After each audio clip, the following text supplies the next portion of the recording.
Good afternoon, I'm Steve Hensley. First at 4, COVID-19 boosters are expected to have an updated policy in the fall.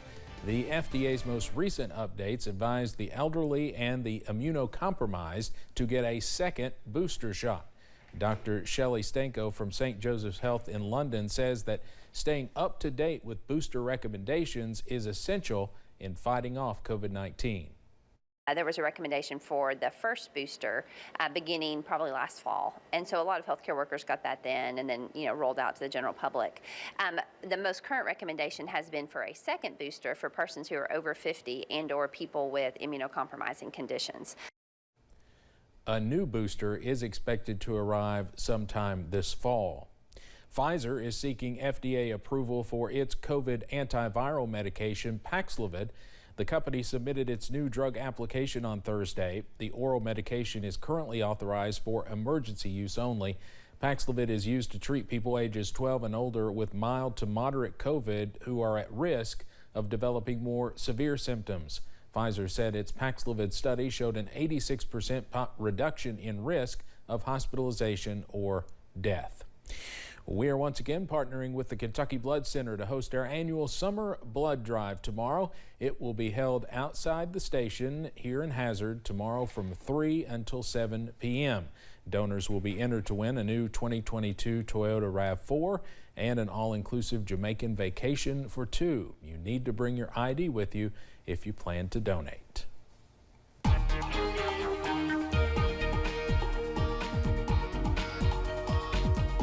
Well, another sunny but hot day for many around the mountains, and some of us, naturally, are getting in on a little bit of a cooling shower or downpour. I-75 at Mount Vernon, they're all dry and all sunny right now, but you notice those clouds have some vertical depth to them this afternoon. We're continuing to watch the potential for those to try to bubble up into showers and storms. London Corbin Airport down the road along I-75, 90 degrees right now, and they, again, also have some puffy fair weather clouds this afternoon. Temperatures, well, they're warm. How about a warm spot in Hazard of 93? Just outside the area, it's 94 in Lexington and in Louisville, and we're going to continue to see temperatures at least in the upper 80s, if not low 90s, as we head through the afternoon and evening. Most of us dry, but you notice some of us are dealing with a few downpours right now. Southern parts of Pulaski County, even some lightning and thunder there along the Pulaski-McCreary County line. That is down at 27 as you head toward Whitley City and Pine Knot, and even one just to the north and east of downtown Corbin along US 25 there. Everything here is kind of bubbling up, moving on off to the north and east. This is kind of an extension of what we've been seeing across the mountains of Tennessee and North Carolina over the last couple of days. We've been able to bring back a little bit more of that humidity, and will fuel some showers and storms as we head through this afternoon and evening. So keep that WYMT weather app handy. Not only will you get our latest forecast and latest radar imagery, you'll also get an alert if you've got lightning or heavy rain or any kind of alert heading in your direction as we head through the evening hours. Not expecting many alerts, but you could get some lightning and thunder out of these storms. We only fall through the 70s tonight. It's going to be a rather muggy overnight. Temperatures dropping into the 70s. I've got the very latest, though, on an increase in showers and storms as we head into the 4th of July weekend. That's all coming up in just a few minutes. Steve? All right, Evan, thank you. 2 oaths were administered today as Justice Ketanji Brown Jackson made history as the first black woman to sit on the U.S. Supreme Court. She's the nation's 116th justice, replacing retiring Justice Stephen Breyer as the court wraps up its current term. Justice Jackson once clerked for Breyer, and she brings nearly a decade of experience as a federal judge to a Supreme Court that is deeply divided on a number of hot-button issues. CBS's Natalie Brand reports from the U.S. Supreme Court.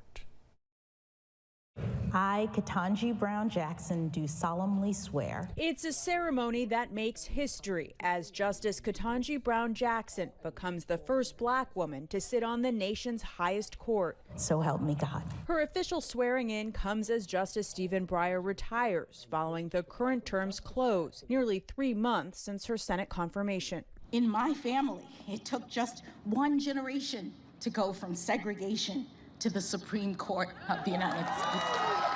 While Justice Jackson will not change the ideological makeup of the 6'3" conservative-leaning court, Dean of Howard University School of Law Danielle Holly Walker says she will have a significant impact with her background and experience as a woman of color, a mother, and former federal public defender. I think Justice Jackson will be similar to other justices who have been labeled as kind of the conscience of the Supreme Court. And when I say the conscience of the court, I mean someone who really talks about the everyday person. Justice Jackson steps into the role after a highly contentious term that's divided justices on issues including abortion, climate change, and religion.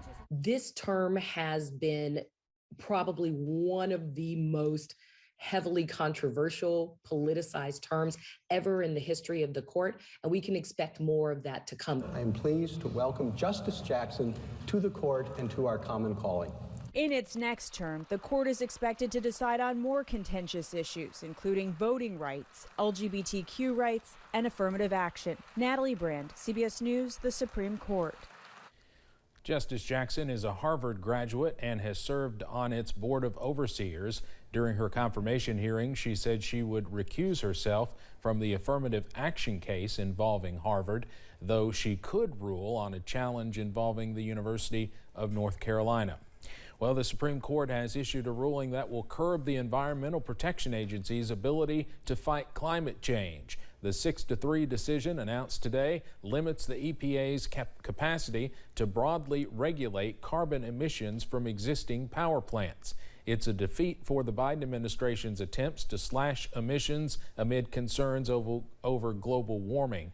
In addition, the court cut back agency authority in general, a ruling that could impact the authority of all federal agencies to regulate in other areas of policy, as well as regulation of the internet and worker safety. Much more on the EPA decision coming up tonight at 6. Let's head over to Wall Street now on this Thursday. The Dow closes down today more than 253 points. We'll have more financial news in our next half hour.